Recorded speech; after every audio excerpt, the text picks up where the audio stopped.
ورحمۃ اللہ وبرکاتہ۔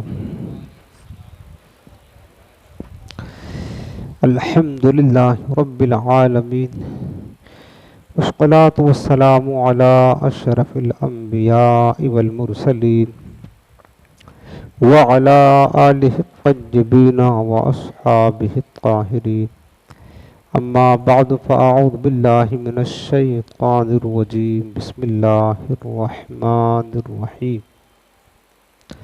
الذی یراک حین تقوم وتقلبک فی الساجدین، آمنت باللہ صدق اللہ العظیم۔ اللہم رب اشرح لی صدری ویسر لی امری واحلل عقدۃ من لسانی یفقہوا قولی۔ رسول کریم رؤوف الرحیم علیہ افضل الصلاۃ والتسلیم ارشاد فرماتے ہیں، جب جمعرات کا دن آتا ہے تو اللہ تعالیٰ فرشتوں کو بھیجتا ہے جن کے پاس چاندی کے کاغذ اور سونے کے قلم ہوتے ہیں۔ حضور فرماتے کہ جو شخص مجھ پر جمعرات کے دن یا شب جمعہ درود پاک پڑھتا ہے، فرشتے سونے کے قلم سے چاندی کے کاغذ میں اس کا نام لکھتے ہیں۔ اور ظاہر سی بات ہے کہ یہ درود و سلام پڑھنے والے کے نام کے ساتھ حضور کی بارگاہ میں پیش کیا جاتا ہے۔ تو لہٰذا جمعرات کا دن ہو، شب جمعہ اور جمعہ کا دن، اس دن خاص اہتمام کر کے کچھ وقت نکال کر اپنے رحمت والے آقا کی بارگاہ میں درود و سلام ضرور پڑھا کریں۔ آج یہ نہایت ہی محبت کے ساتھ دل لگا کر اپنے کریم آقا کی بارگاہ میں درود و سلام کا نذرانہ پیش کریں۔ اللہم صل علی سیدنا و شفیعنا و کریمنا و نبینا و مولانا محمد وعلی آلہ وبارک وسلم۔ حاضرین محترم، میرے آقا کریم علیہ السلام کے میلاد پاک کی آج تیسری محفل ہے۔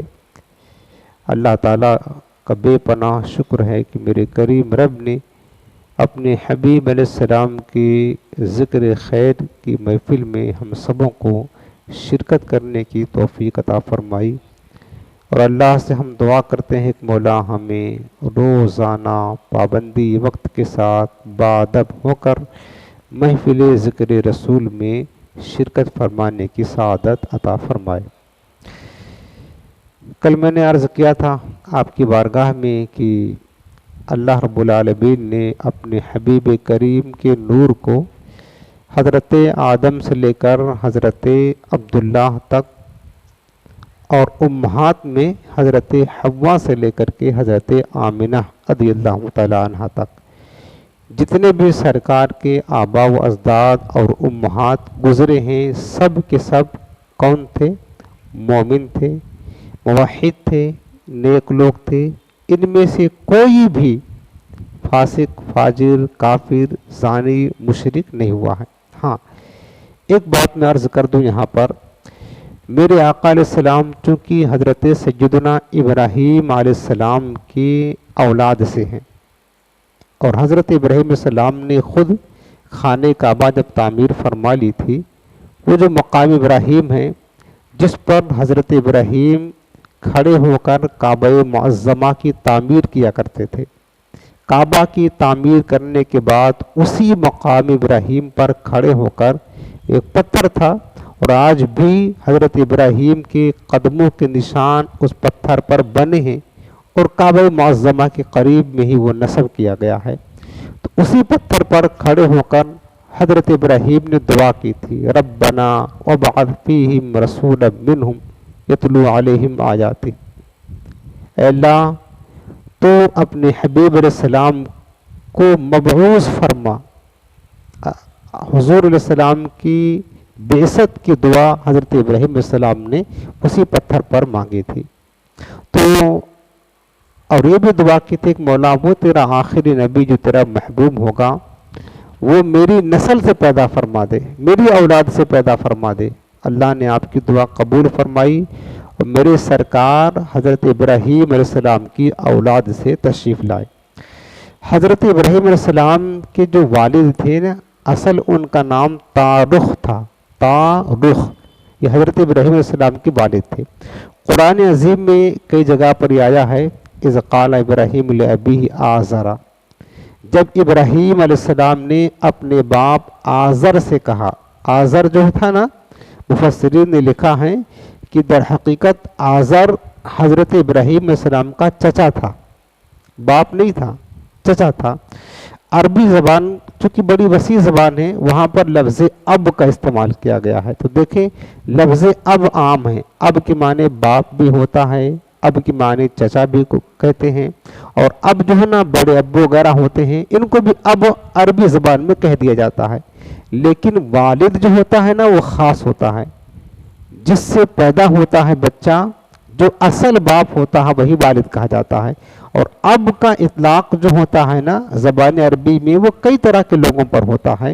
تو جو قرآن میں جس جگہ فرمایا گیا ہے کہ ابراہیم علیہ السلام نے لِأَبِيهِ اپنے باپ آزر سے کہا، تو وہاں اب سے مراد اصل ابراہیم علیہ السلام کے حقیقی باپ نہیں، بلکہ وہاں آپ کا چچا آزر مراد ہے، جو بت پرست تھا، پکا بت پرست تھا۔ اور اصل میں حضرت ابراہیم علیہ السلام کے والد کا نام تارخ تھا، جس سے حضرت ابراہیم پیدا ہوئے۔ اور تارخ جو تھے یہ موحد تھے، مومن تھے، نیک تھے، پیغمبر کے والد تھے نا، حضرت ابراہیم اللہ کے خلیل کے باپ تھے تو نیک تھے، اور میرے آقا علیہ السلام انہی کی نسل سے تشریف لائے ہیں۔ یہ بات آپ اچھی طرح یاد رکھ لیں۔ دوسرا عقیدہ یہ ہے کہ دیکھیں بہت سارے بد مذہب ایسے ہیں آج جو سرکار کے والدین کریمین کو مومن نہیں مانتے، وہ کہتے ہیں ان کا ایمان ثابت نہیں ہے۔ حالانکہ علماء نے بہت لمبی تحقیق کی ہے، کتابیں لکھی ہیں، بہت ساری کتابیں لکھی ہیں جس میں دلائل کے انبار لگا دیے ہیں، اور محققین نے ثابت کیا ہے کہ حضور کے والدین کریمین دونوں مومن بھی تھے، موحد تھے، دین ابراہیمی پر قائم تھے۔ حضرت ابراہیم علیہ السلام کا جو دین تھا وحدانیت کا دین تھا، دین حنیف تھا، اس پر دونوں قائم تھے، اور یہی عقیدہ اہل سنت کا ہے۔ مومن تھے، موحد تھے، اور دین ابراہیم پر قائم تھے۔ چونکہ حضور کے والدین جس دور میں تھے تو میرے آقا نے تو نبوت کا اعلان کیا نہیں تھا، سرکار نے نبوت کا اعلان تو کیا نہ تھا، لہذا حضور کا کلمہ پڑھنا ان کے لیے ضروری نہ تھا۔ بس وہ جو ابراہیم علیہ السلام کا دین تھا اسی پر قائم تھے، کبھی انہوں نے بت پرستی نہ کی تھی، نہ شرک کیا تھا، نہ کفر کیا تھا، تو وہ تو مومن تھے۔ لیکن علماء نے لکھا ہے کہ میرے آقا علیہ السلام کی خواہش یہ تھی، چونکہ حضور کی امت تمام امتوں میں افضل، جس نے حضور کا کلمہ پڑھا وہ حضور کی امت ہوئی۔ سرکار کی خواہش یہ تھی کہ ہم اپنے والدین کریمین کو اپنا کلمہ پڑھا کر کے اپنی امت میں شامل کر لیں، تاکہ میرے والدین افضل ترین امت میں رہیں۔ علماء نے لکھا ہے، سرکار اعلیٰ حضرت نے باقاعدہ پوری کتاب لکھی ہے، امام جلال الدین سیوطی اور شافعی رحمۃ اللہ علیہ نے کئی کتابیں لکھی ہیں حضور کے والدین کے مسلمان ہونے پر۔ تو میرے آقا علیہ السلام نے اللہ تعالیٰ کی بارگاہ میں دعا کی کہ مولا میرے والدین کو ہمارے لیے زندہ فرما دے۔ اللہ نے آپ کی دعا قبول فرمائی، اور آپ نے اپنے والدین کو زندہ فرما کر انہیں اپنا کلمہ پڑھایا، اپنی امت میں شامل فرمایا، اور اس کے بعد پھر وصال فرما گئے ہو۔ تو اس مناسبت سے حضور کے والدین سرکار کے صحابی بھی ہیں، حضور کی امتیں بھی ہیں، یعنی ایسا نہیں ہے کہ وہ معاذ اللہ مسلمان نہیں تھے، کافر تھے، اس لیے حضور علیہ السلام نے ان کو زندہ فرما کر کلمہ پڑھایا، نہ، یہ مراد ہرگز نہیں، بلکہ اپنی امت میں شامل کرنا مقصد تھا، چونکہ حضور کی امت تمام امتوں میں افضل۔ اب قیامت کے دن حضور کی امت حضور کے ساتھ ہوگی، اب حضور کے والدین اگر افضل ترین امت میں نہ ہو تو میرے آقا کو گوارا نہ تھا، وہ تو پہلے ہی مومن تھے، موحد تھے، نیک تھے، سب کچھ تھا۔ حضور نے اپنا کلمہ اس لیے پڑھایا تاکہ میرے امت میں شامل ہو کر کے میرے صحابیت کا شرف حاصل کرے۔ یہ مزید امت محمدیہ کا فیض دینے کے لیے سرکار نے اپنے والدین کو زندہ کر کے انہیں اپنا کلمہ پڑھایا، یہ مقصد تھا۔ یہ بات آپ کو یاد رکھنا ہے، ٹھیک ہے نا؟ اور یہی عقیدہ اہل سنت کا، اہل حق کا عقیدہ ہے، اسی عقیدے پر قائم رہنا۔ اس کے علاوہ کوئی کتنی بھی دلیل پیش کرے، ہم نے آپ کو قرآن بھی پڑھ کر کے سنا دیا، حدیث پاک بھی پڑھ کر کے سنایا تھا کل کے درس میں، آپ کو ہرگز قبول نہیں کرنا ہے۔ عقیدہ یہی رکھنا ہے کہ میرے سرکار کے والدین مومن تھے، موحد تھے، اور اس کے بعد میں سرکار کے صحابی بنے۔ بلکہ سیدہ عائشہ صدیقہ رضی اللہ تعالیٰ عنہا سے حدیث پاک روایت ہے کہ ام المومنین سیدہ عائشہ صدیقہ فرماتی ہے، جب ہم اپنے آقا کریم کے ساتھ میں حج کے لیے تشریف لے گئے، حج بیت اللہ شریف کے لیے، تو ایک مقام پر پہنچے جس کو مقام ابوا کہا جاتا ہے، جہاں پر میرے سرکار کی والدہ کریمہ سجدہ طیبہ صالحہ حضرت آمینہ بنت وہب رضی اللہ عنہا کا مزار مبارک ہے۔ سیدہ عائشہ فرماتی ہے کہ جب ہم حضور کے ساتھ میں اس مقام پر پہنچے تو سرکار اپنی اونٹنی سے نیچے تشریف لے گئے اور حضور آگے بڑھ گئے، اور اس وقت میرے آقا کے آنکھوں میں آنسو تھے، سرکار رو رہے تھے۔ سیدہ عائشہ کہتے ہیں حضور کو دیکھ کر ہم بھی رونے لگے، لیکن سرکار گئے، کچھ دیر کے بعد پھر آئے تو میرے آقا مسکرا رہے تھے۔ تو میں نے پوچھا کہ یا رسول اللہ، آپ جب گئے تھے تو رو رہے تھے، واپس آئے تو مسکرا رہے تھے، ماجرا کیا ہے؟ تو میرے سرکار نے فرمایا کہ عائشہ، یہاں پر میری ماں کی قبر ہے، میں نے اللہ سے دعا کی تھی مولا میرے لیے میری ماں کو زندہ فرما دے تاکہ میں انہیں اپنا کلمہ پڑھاؤں۔ میرے رب نے میری دعا قبول فرما لی، اور میرے رب نے میری ماں کو میرے خاطر زندہ کیا، میں نے انہیں اپنا کلمہ پڑھایا، اس کے بعد پھر اپنی قبر میں تشریف لے گئی۔ تو جب میں نے انہیں اپنا کلمہ پڑھا کر اپنی امت میں شامل کر لیا تو پھر میں خوش ہو گیا، اللہ نے میری دعا قبول فرما لی۔ اس حدیث سے بھی یہ بات ثابت ہوتی ہے۔ تو بہرحال میرے آقا کریم کے والدین کون ہیں؟ مومن تھے، موحد تھے، بلکہ حضور کی امت میں اور حضور کے صحابی بھی تھے۔ اب اس کے بعد میں نے جو کل کا درس جہاں سے چھوڑا تھا وہ عرض کر دوں کہ کل میں نے عرض کیا تھا کہ حضرت عبداللہ رضی اللہ تعالیٰ عنہ جو حضور کے والد گرامی ہیں، حضرت عبداللہ رضی اللہ تعالیٰ عنہ جو ذبح کا معاملہ تھا، 100 اونٹ کے بدلے میں فدیہ دے کر کے ان کو بچا لیا گیا تھا، ٹھیک ہے نا؟ اچھا، حضور علیہ السلام کا مبارک نور حضرت عبداللہ کی پیشانی میں تھا، اور نور مصطفیٰ حضرت عبداللہ کی پیشانی میں تھا، جس سے بے شمار برکتوں کا زور ہوتا تھا۔ وہ نور تسبیح پڑھا کرتا تھا اللہ تعالیٰ کی، اور اس نور مصطفیٰ کی برکت سے قریش کی بلکہ مکہ شریف کی کئی شہزادیاں، خوبصورت عورتیں حضور علیہ السلام کے والد حضرت عبداللہ سے شادی کرنے کی تمنا رکھا کرتے تھے، خواہش رکھتی تھی۔ چونکہ حضور علیہ السلام کا نور آپ کی پیشانی میں تھا، اس لیے آپ انتہائی خوبصورت بھی تھے۔ اب جب یہ جو ذبح کا معاملہ پیش آیا کہ 100 اونٹ کا فدیہ دے کر حضرت عبداللہ کو بچا لیا گیا، تو پھر اس وجہ سے حضرت عبداللہ کی کافی شہرت ہو گئی۔ یہ تو آپ سردار کے بیٹے تھے، نور نبوت آپ کی پیشانی میں تھا، لوگ پہلے سے جانتے تھے، لیکن اس واقعہ کے بعد جو ہے نا حضرت عبداللہ کی کافی شہرت ہو گئی۔ تاریخ نگاروں نے لکھا ہے کہ ملک شام میں یہودی رہا کرتے تھے، تو اللہ رب العالمین کے پیغمبر بھی ہیں جن کا نام حضرت یحییٰ علیہ السلام تھا، حضرت یحییٰ علیہ السلام۔ حضرت یحییٰ علیہ السلام کو یہودیوں نے قتل کر دیا تھا، شہید کر دیا تھا، چونکہ یہودی وہ ظالم قوم تھی جو انبیاء کو قتل کیا کرتی تھی۔ وَيَقْتُلُونَ النَّبِيِّينَ بِغَيْرِ حق، اللہ نے فرمایا قرآن عظیم میں کہ ناحق یہودی انبیاء کو قتل کیا کرتے تھے۔ تو جس وقت حضرت یحییٰ کی شہادت ہوئی تو انہوں نے ایک اون کا جبہ پہنا ہوا تھا، اور جب آپ کو شہید کیا گیا تو خون آپ کے مبارک جبے میں لگ گیا تھا۔ یہودیوں نے اس جبے کو اتار کر اپنے پاس رکھ لیا تھا، اور انہوں نے اس جبے کو بہت دھویا کہ کسی طرح خون جو لگا ہے حضرت یحییٰ کا اس جبہ سے صاف ہو جائے، لیکن خون صاف نہ ہوا تو پریشان تھے۔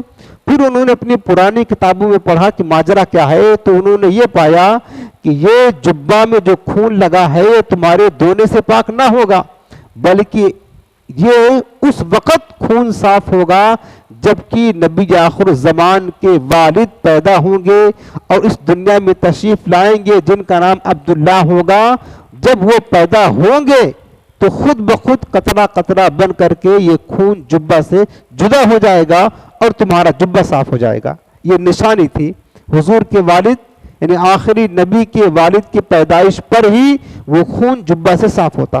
اب یہودی اس انتظار میں تھے کہ آخری نبی کے والد کہاں آئیں گے، کب آئیں گے، وہ آئیں تو پھر یہ جبہ صاف ہو۔ اب جب حضرت عبداللہ کی پیدائش ہوئی تو پیدائش پر اس جبے سے خون ٹپکنا شروع ہو گیا جو سوکھ چکا تھا، اور انہوں نے لاکھ دھونے کی کوشش کی لیکن خون صاف نہ ہوا۔ حضرت عبداللہ کی پیدائش پر قطرہ قطرہ بن کر کے خون وہاں سے بہہ نکلا اور جبہ صاف ہو گیا۔ اب انہیں یقین ہو گیا کہ آخری نبی کے والد پیدا ہو گئے ہیں۔ اب کہاں پیدا ہوئے ہیں یہ انہیں پتہ نہ تھا۔ اب انہوں نے پتہ لگانا شروع کیا تو مکہ شریف میں حضرت عبداللہ کی وقت گزرتا گیا، شہرت ہوتی رہی، اور مکہ سے جب لوگ آتے ملک شام ہجرت کرنے کے لیے تو لوگ آپس میں باتیں کرتے، عرب سے جو آتے تھے کہ یار عبد المطلب کے گھر جو بیٹا پیدا ہوا ہے عبداللہ وہ تو بڑا مبارک ہے، تعریف کرتے۔ اور بہت سارے لوگ جو پرانی کتابوں کے عالم تھے حضور کے نور نبوت حضرت عبداللہ میں جو چمکتا تھا سرکار کا نور، اس کو دیکھ کر کے انہوں نے اندازہ لگا لیا تھا کہ یہ اللہ کے آخری نبی کے والد ہوں گے۔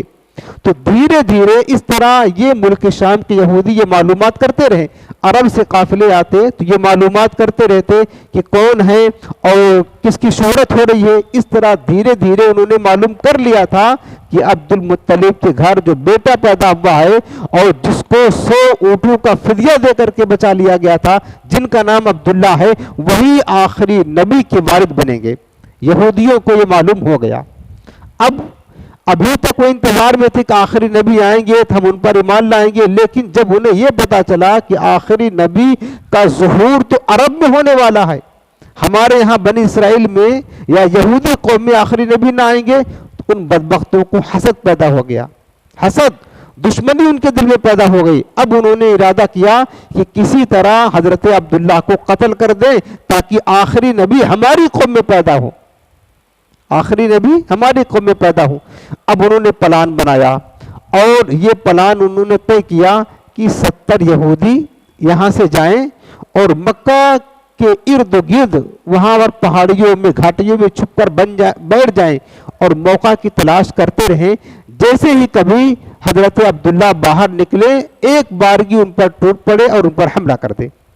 اس طرح جب ان کو شہید کر دیا جائے گا پھر آخری نبی ان کے صلب سے پیدا نہیں ہوگا تو ہو سکتا آخری نبی ہمارے قوم میں پیدا ہو جائے۔ اس لالچ میں انہوں نے کیا کیا کہ 70 یہودیوں کو بھیجا اور وہ سب آئے اور مکہ شریف کے ارد گرد پہاڑیوں میں چھپ کر وہ بیٹھے رہے۔ کئی دن گزر گئے، انتظار کرتے رہے۔ ایک دن کیا ہوا کہ حضرت عبداللہ رضی اللہ تعالیٰ عنہ یہ واقعہ پیش آیا، جو 100 اونٹوں کو ذبح کرنے کا واقعہ پیش آیا۔ آپ کی شہرت ہو گئی اور آپ کے پیشانی میں نور مصطفیٰ جو چمک رہا تھا، جس کی وجہ سے آپ کا سارا وجود روشن تھا اور آپ انتہائی خوبصورت تھے۔ مکہ کی شہزادیاں وہ آپ سے نکاح کرنے کی خواہش رکھا کرتے تھے۔ جب ایک مرتبہ حضرت عبد المطلب اپنے بیٹے عبداللہ کو لے کر کے خانہ کعبہ کے پاس سے گزر رہے تھے تو کئی روایتیں ہیں۔ ایک روایت یہ بھی ہے کہ ایک بڑی خوبصورت لڑکی اس نے جیسے ہی آپ کے چہرے کو دیکھا نا آپ پر فریفتہ ہو گئی، حضرت عبداللہ پر، اور فوراً خواہش ظاہر کی کہ عبداللہ آپ مجھ سے نکاح کر لیں، آپ مجھ سے نکاح کر لیں۔ آپ نے فرمایا کہ نہیں، منع کر دیا اور کہا کہ میں تو ابھی اپنے والد کے ساتھ جا رہا ہوں، بعد میں دیکھیں گے۔ اور ایک روایت میں یہ بھی ہے کہ مکہ شریف میں ایک یہودیہ عورت رہا کرتی تھی، خوبصورت نوجوان لڑکی تھی، جس نے پرانی کتابوں میں پڑھا تھا کہ نبی آخر الزمان کی علامتیں کیا ہوں گی اور نور نبوت جس کی پیشانی میں چمکے گا اس کی شان کیا ہوگی۔ تو اس نے حضرت عبداللہ کو دیکھا تو وہ اپنے علم کے مطابق سمجھ گئی تھی کہ یہی آخری نبی کے والد ہیں اور ان کی پیشانی میں جو نور چمک رہا ہے وہ آخری نبی کا نور ہے۔ لہٰذا جب اس نے حضرت عبداللہ کو دیکھا تو خواہش ظاہر کی کہ عبداللہ میرے ساتھ ایک رات کے لیے قربت کر لو، نکاح کر لو۔ آپ نے منع فرما دیا کہ نہیں، ہم ایسا نہیں کر سکتے ہیں۔ اس کے بعد ایک روایت یہ بھی ہے کہ مکہ شریف میں ایک کاہنہ عورت تھی، نجومیہ، جو پرانی کتابوں کی عالمہ تھی، جانتی تھی، اس نے پڑھا تھا اور کہ نبی آخر زمان کی علامات کیا ہوگی، نشانیاں کیا ہوگی۔ جب حضرت عبداللہ کو اس نے دیکھا اور حضرت عبداللہ کے چہرے میں، پیشانی میں نور نبوت کو جگمگاتا ہوا دیکھا، اس خوبصورت دوشیزہ نے پیغام نکاح دے دیا حضرت عبداللہ کو کہ نکاح مجھ سے کر لو اے عبداللہ، جو 100 اونٹ تمہارے بدلے میں ذبح کیا گیا ہے میں تمہیں انعام دیتی ہوں، تم مجھ سے نکاح کر کے ایک بار قربت کر لو۔ آپ نے کہا میں تو ابھی اپنے والد کے ساتھ جا رہا ہوں، تمہیں بعد میں جواب دوں گا۔ یہ سارے واقعات پیش ہے، حتیٰ کہ سیرت نگاروں نے لکھا ہے کہ آپ کی حضرت عبداللہ کی شہرت جگہ بجگہ ہو گئی۔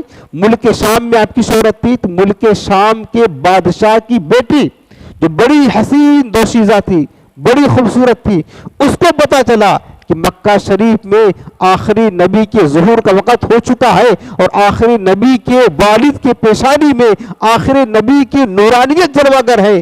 تو وہ لڑکی جو بادشاہ کی بیٹی تھی اپنے خادموں کے ساتھ، کنیزوں کے ساتھ، بہت سارا مال و دولت لے کر کے جاؤ حشم کے ساتھ مکہ المکرمہ آئی اور کعبہ معظمہ کے گرد اس نے قیام کیا۔ ایک دن حضرت عبداللہ اس کے قریب سے گزر رہے تھے تو اس نے جب حضرت عبداللہ کا چہرہ دیکھا، آپ کے والد کا چہرہ دیکھا، نور نبوت جگمگا رہا تھا، تو فوراً اپنے چہرے سے نقاب اٹھایا، کہا عبداللہ ذرا میری طرف ایک نگاہ کر کے دیکھ، میں بادشاہ شام کی بیٹی ہوں اور صرف تجھ سے نکاح کرنے کے لیے آئی ہوں، ذرا دیکھ، بڑی خوبصورت تھی، تو مجھ سے نکاح کر لے، نکاح کر کے میرے ساتھ قربت کر، بہت سارا تجھے انعام اکرام دوں گی، جو 100 اونٹ ذبح ہوئے ہیں تیرے فدیہ کے بدلے میں وہ بھی تجھے دے دوں گی، انعامات سے مالا مال کر دوں گی۔ آپ نے کہا کہ نہیں، میں تو ابھی والد کے ساتھ جا رہا ہوں، میں جب تک اپنے والد سے مشورہ نہ کر لوں تو میں کوئی جواب نہیں دے سکتا۔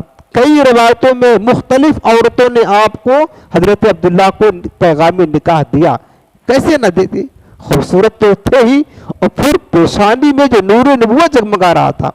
اب یہ بات ادھر ہوئی، ادھر کیا ہوا کہ 70 یہودی گھاٹیوں میں آ کر کے چھپ گئے تھے مکہ شریف کے قریب۔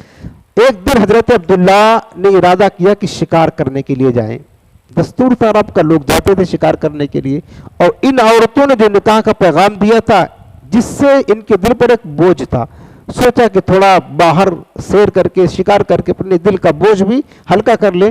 والد محترم سے اجازت لیا، اجازت ملی، تنے تنہا پہاڑیوں کی گھاٹی کی طرف نکل گئے، جنگلوں کی طرف، اور اسی طرف یہ یہودی جو ہے نا گھات لگا کر بیٹھے تھے۔ ان یہودیوں نے جب دیکھا کہ عبداللہ تنے تنہا آ رہے ہیں تو ہر طرف سے تلواریں نکال کر کے سامنے آ کر کھڑے ہو گئے۔ حضرت عبداللہ نے پوچھا تم کیا چاہتے ہو مجھ سے؟ انہوں نے کہا کہ ہم تمہیں صرف قتل کرنا چاہتے ہیں، اس کے علاوہ کچھ نہیں چاہتے۔ اسی دوران حضور اسلام کے جو بعد میں نانا ہوتے ہیں حضرت وہب بن عبد مناف، آگے چل کر یہی سرکار کے نانا بنتے ہیں، حضرت عبداللہ کی سسر بنتے ہیں، انہی کی بیٹی سے حضرت عبداللہ کا نکاح ہوتا ہے۔ حضرت وہب بن عبد مناف یہ اپنا گم شدہ اونٹ تلاش کرتے کرتے اسی وادی کی طرف چلے گئے تھے جس طرف حضرت عبداللہ گئے تھے، تو انہوں نے کچھ تلواروں کی آواز سنی تو آگے بڑھے دیکھنے کے لیے کہ کیا معاملہ ہے، کس سے لڑائی ہو رہی ہے۔ دیکھا کہ یہ تو عبد المطلب کا بیٹا ہے حضرت عبداللہ، اور 70 یہودی اس کی ارد گرد تلوار لے کر کھڑے ہیں اور اسے قتل کرنا چاہتے ہیں۔ تو آپ نے سوچا کہ آگے بڑھے، ان کو بچائیں، یہ تو ہمارے قبیلے اور خاندان کا فرد ہے اور نہایت ہی معزز شخص ہے، اس کو بچائیں۔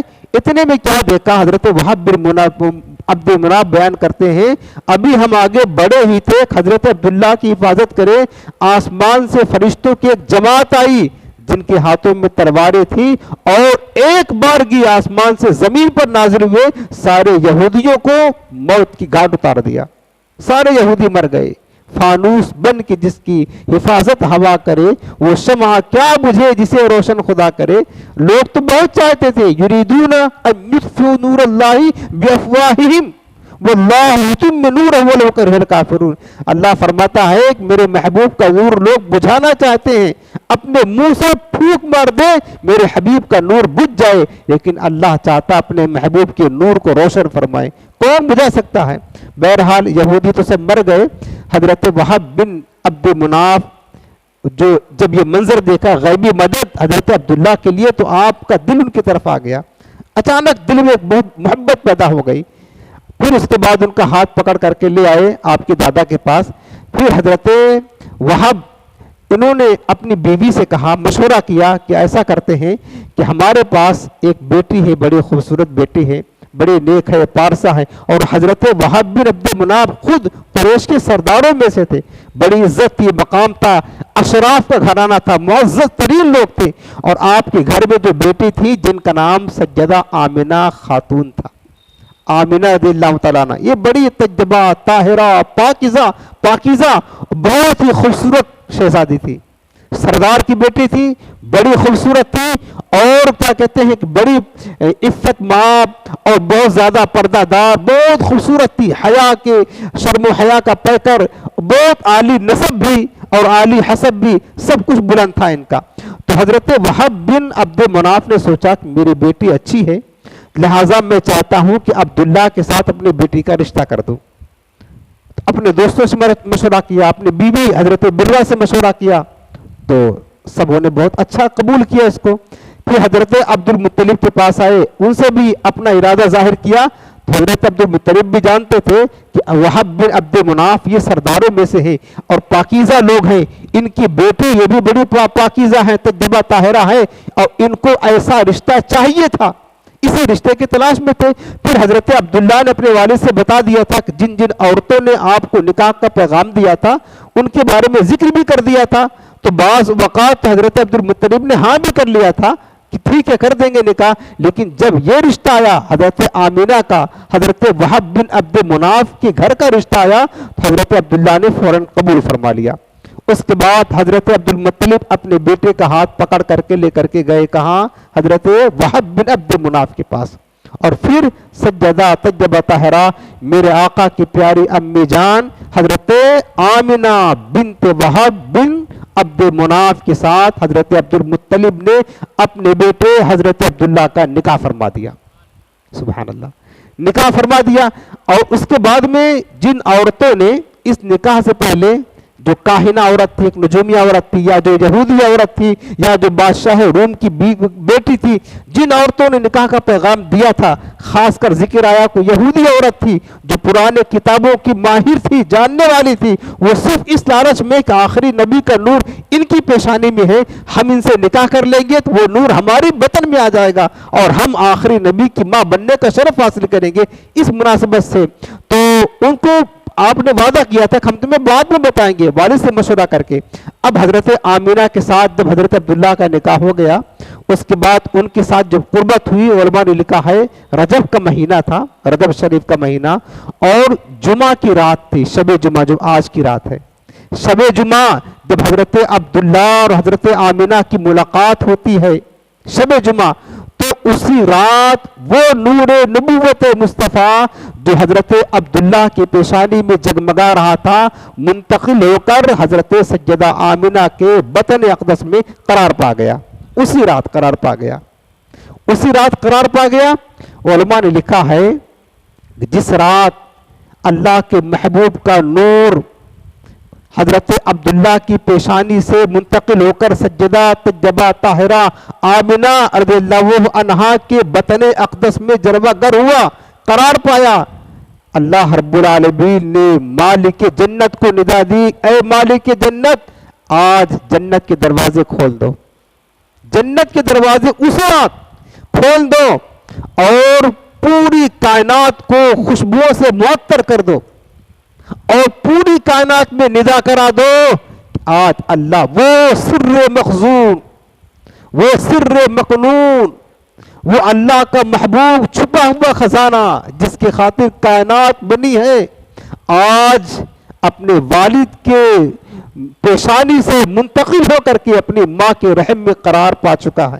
اعلان کر دو اللہ نے اس کائنات کے جانوروں کو, درندوں کو, پرندوں کو بولنے کی طاقت دی. سیرت نگاروں نے لکھا ہے مشرق سے لے کر مغرب تک اور پورب سے لے کر کے جنوب تک ہر طرف چاروں طرف کے ایک جانور دوسرے جانور کو مبارکباد دینے لگے, مبارک ہو اللہ کے محبوب کا نور اپنی ماں کے شکم میں قرار پا چکا.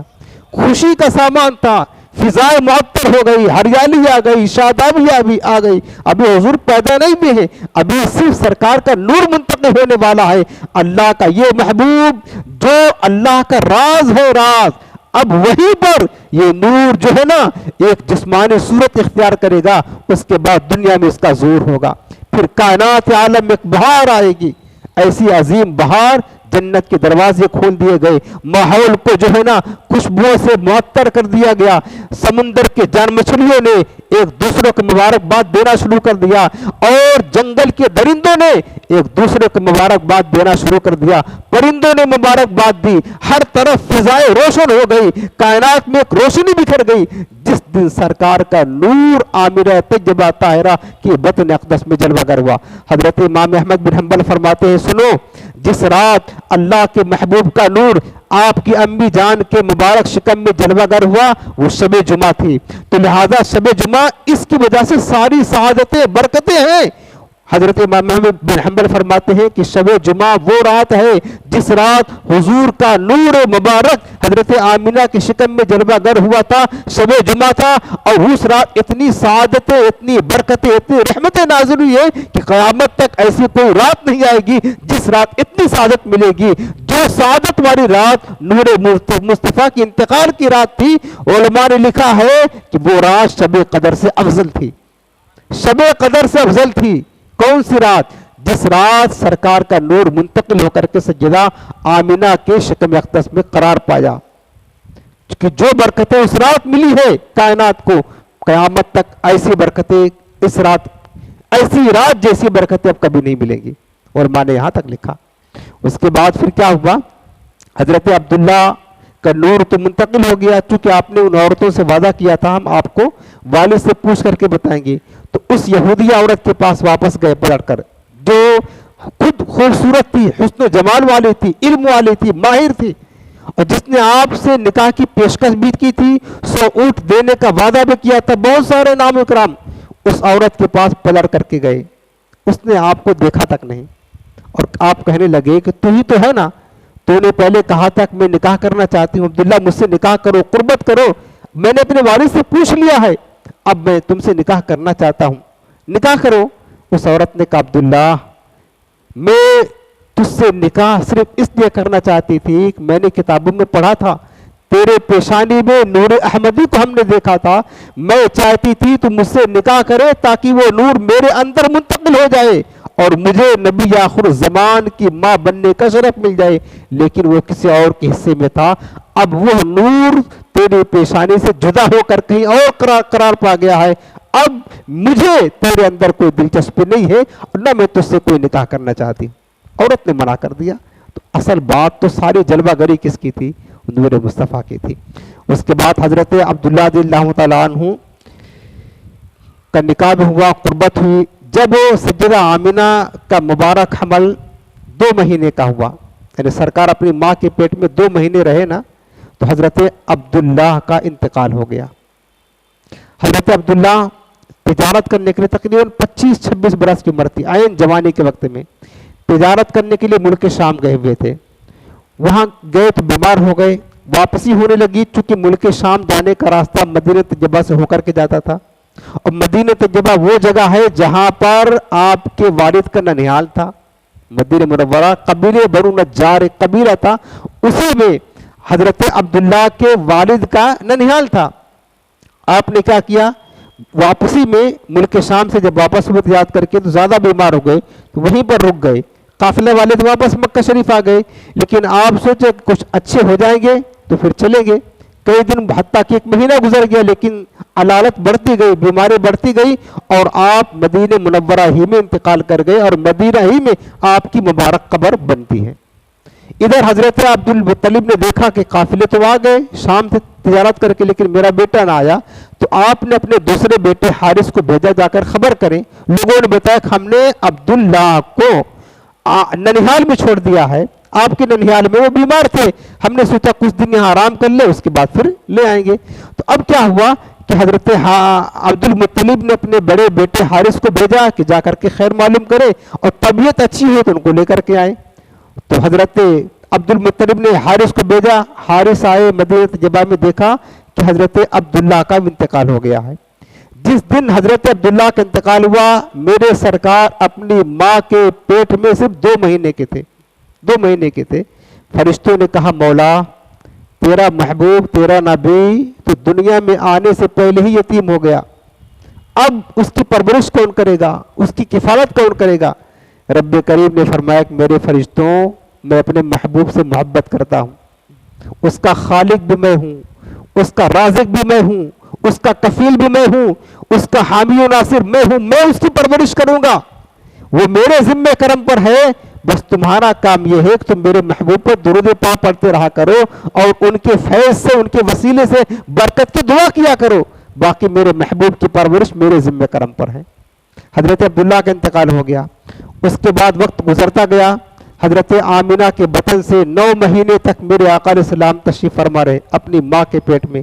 سیدہ آمینہ فرماتی ہیں کہ حالت حمل میں عورتوں کو جو پریشانیاں ہوتی ہیں، ذرہ برابر کوئی بوجھ محسوس ہوتا ہی نہیں تھا، بلکہ جب حضرت آمینہ حمل سے ہوئی انہیں پتہ بھی نہیں چلا کہ میں حاملہ ہو چکی ہوں۔ کسی نے ایک دن خواب میں کہا، حضرت آمینہ سونے اور جاگنے کی کیفیت میں تھی، کسی نے غیب سے ندا دی، اے آمینہ کیا تجھے کچھ محسوس ہو رہا ہے؟ تجھے پتا ہے کہ تو سج اس امت کے سردار سے حاملہ ہو چکی ہے۔ حضرت آمینہ کہتے مجھے اس دن پتا چلا، 9 مہینے گزر گئے لیکن کبھی بھی کوئی تکلیف، کوئی شدت، کوئی اذیت حمل کی وجہ سے حضرت آمینہ کو محسوس نہ ہوا، بلکہ علماء نے لکھا ہے کہ حضرت آمینہ حضور کا مبارک نور جب آپ کے قلب، آپ کے بطن اقدس میں قرار پایا، حضرت آمینہ سخت ترین پتھر پر جب قدم رکھتی تو نور نبوت کی برکت سے پتھر نرم ہو جاتا۔ حضرت آمینہ جب کنویں پر پانی بھرنے کے لیے جاتی نا تو ڈول ڈالنا نہ پڑتا، جیسے جا کر کھڑی ہوتی کنویں کا پانی ابل کر کے وہ باہر آ جاتا اور حضرت آمینہ کے مبارک قدموں سے بہنے لگتا تھا۔ بہت ساری کرامتوں کا زور ہوتا رہا، سرکار پیدا ہو گئے۔ اس کے بعد سرکار السلام جب پیدا ہوئے، بات اپنی ختم کرنا ہے، کل آگے انشاءاللہ حضور کی ولادت کا ذکر کروں گا۔ سرکار پیدا ہوئے، وقت گزرتا رہا، جب حضور کی مبارک عمر 6 برس کی ہوئی تو حضرت آمینہ رضی اللہ تعالیٰ عنہ 6 برس تک اپنے بیٹے کے ساتھ رہیں۔ تو حضرت آمینہ نے حضرت عبد المطلب سے اجازت لے کر کے ارادہ کیا کہ مدینہ طیبہ جائیں، اور مدینہ جانے کا مقصد یہ تھا کہ حضور کے والد کی مبارک قبر وہی تھی، اس کی زیارت کریں اور بیٹے کو بھی والد کی قبر کی زیارت کروا دیں۔ یہ تیار ہو گئی، حضرت عبد المطلب نے اجازت دی، حضرت آمینہ اور سرکار کی مبارک عمر 6 برس تھی، اور آپ کے ساتھ ایک خادمہ تھی ام ایمن جو حضور کی والد کی خادمہ تھی، جو سرکار کی وراثت میں ملی تھی۔ یہ تینوں حضرات مدینہ طیبہ کے لیے نکل گئے، مدینہ پہنچے، وہاں ایک آدھ مہینہ قیام کیا، اور اس کے بعد وہاں پر ایک واقعہ پیش آیا۔ حضرت ام ایمن یہ سرکار سے بڑی محبت کرتے تھے، بہت زیادہ حضور کی خدمت کیا کرتے تھے۔ ام ایمن نے دیکھا کہ حضور کی مبارک عمر 6 برس کی تھی، مکہ مدینہ طیبہ میں ایک یہودی رہا کرتا تھا، اس یہودی نے جب حضور کو دیکھا تو اس نے جو پڑھا تھا اپنے علم کے مطابق تو اس کو کچھ شبہ پیدا ہوا کہ لگتا ہے جس آخری نبی کی نشانیاں ہم نے پڑھا ہے یہ نشانیاں اس کے اندر پائی جا رہی ہیں۔ وہ یہودی حضور کے قریب آیا اور پوچھتا ما اسمک یا غلام، شہزادے تمہارا نام کیا ہے؟ تو میرے آقا نے فرمایا اسمی محمد صلی اللہ علیہ وسلم، میرا نام محمد ہے۔ تو وہ یہودی چونکا، یہ تو محمد آخری نبی ہوں گے۔ اس نے کہا کہ بیٹے ذرا کپڑا اپنے سینے سے، اپنے کندھے سے ہٹاؤ۔ تو کپڑا جب حضور نے ہٹایا دیکھا کہ دونوں شانوں کے درمیان سرکار کی مہر نبوت وہ چمک رہی تھی، روشن تھی۔ یہودی کو بڑا مطلب یہودی کو تعجب ہوا اور اس نے سوچا کہ یہ تو آخری نبی ہے۔ پھر اس نے اپنی پوری قوم میں اعلان کر دیا لوگوں اس امت کا آخری نبی پیدا ہو گیا ہے۔ لوگ زیارت کرنے کے لیے آتے رہے، جاتے رہے، آتے رہے، جاتے رہے۔ حضور کی صورت ہو گئی۔ حضرت ام ایمن کہنے لگے حضرت آمینہ سے یہودیوں کو پتہ چل گیا ہے کہ اللہ کے آخری نبی ہیں، مجھے اندیشہ ہے کہیں ان کی طرف سے کوئی تکلیف نہ ہو، لہٰذا اب ہمیں واپس مکہ شریف چلنا چاہیے۔ بہرحال تیار ہو گئی، واپسی کا سفر اختیار کیا۔ مکہ اور مدینہ کے بیچ میں ایک بستی پڑتی تھی جس کو ابوا کہا جاتا ہے، مقام ابوا۔ اسی ابوا کے مقام پر حضرت آمینہ کے کچھ رشتہ دار بھی تھے، اور وہی طریقہ وہی راستہ جو ہے نا، یہ ہجرت کا مکہ سے جب کوئی مدینہ کی طرف جاتا، مدینہ سے مکہ کی طرف آتا تو بیچ میں جو ہے نا وہ